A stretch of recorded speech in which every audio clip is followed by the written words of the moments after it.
ما اشتي له البرد هذا يا شاعر. قال ما هذا البرد إلا غانيه ذي تلم الجسم وتدفي العظام. الله. إيش بتفعل لك البطانية وأنت طول الليل وحدك ما تنام. المره مثل الغصون الدانية، هي علاج البرد ودواء الزكام.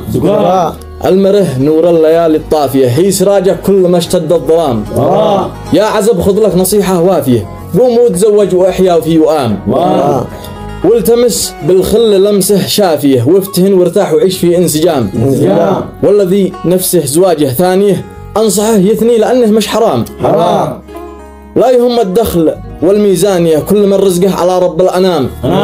لا يهم الدخل والميزانية كل من رزقه على رب الأنام. ربنا فوق السماء العالية، من يقسم رزق خلقه بالتمام.